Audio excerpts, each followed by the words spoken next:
Hi guys, today we are going to learn about absorption and marginal costing.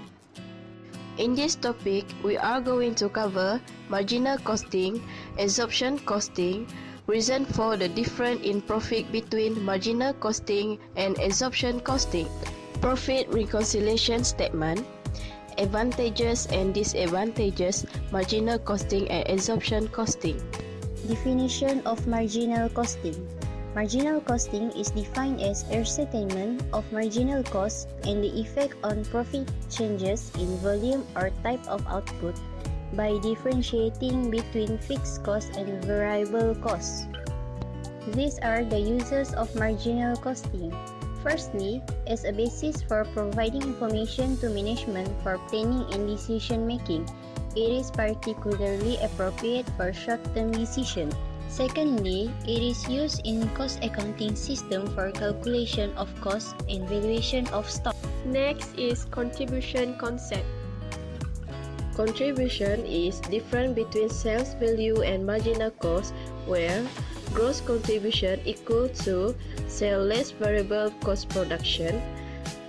Net contribution equals to gross contribution less other variable costs. Period and product cost under marginal costing. Variable cost of one unit of a product or service, that is, a cost which would be avoided if the unit was not produced. In other words, it may be regarded as total variable cost. It is also concerned with the effect which changes in volume, cost, and price on profit. Also known as variable costing because it only includes variable manufacturing costs in product costing. The fixed manufacturing element was regarded as period cost.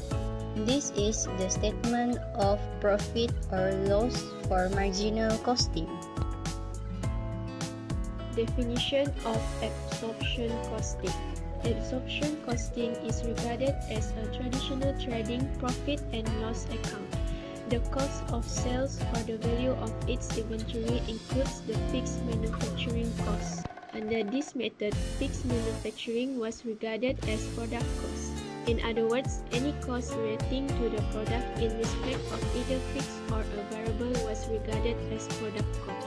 This is the statement of profit or loss for absorption costing. In over-absorbed overhead, absorbed overhead are higher than actual overhead incurred, while under-absorbed overhead, actual overhead incurred are higher than the overhead absorbed.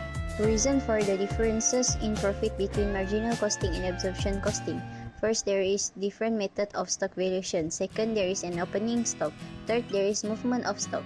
Fourth, the under or above absorption of fixed production overhead under absorption costing. This is the profit reconciliation statement. Advantages of marginal costing. Marginal costing provides useful information for decision making, usually short-term decision.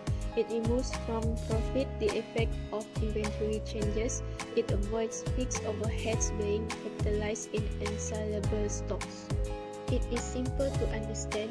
During recessions, orders are accepted as long as it covers marginal costs and contribute toward fixed costs so that losses are kept to a minimum. These are disadvantages of marginal costing. By not applying fixed costs to products, it creates a belief that fixed costs have nothing to do with production. Over or under absorption cannot be avoided because the application of variable overhead is based on the estimate. It is difficult to classify costs into fixed and variable costs. Marginal costing method of stock valuation is not accepted by the inland revenue because the stock value does not contain fixed costs.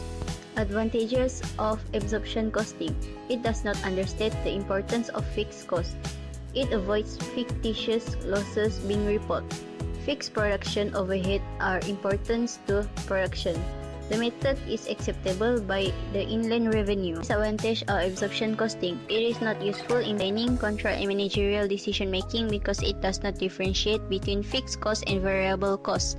Some costs are ignored, especially administration and selling and distribution.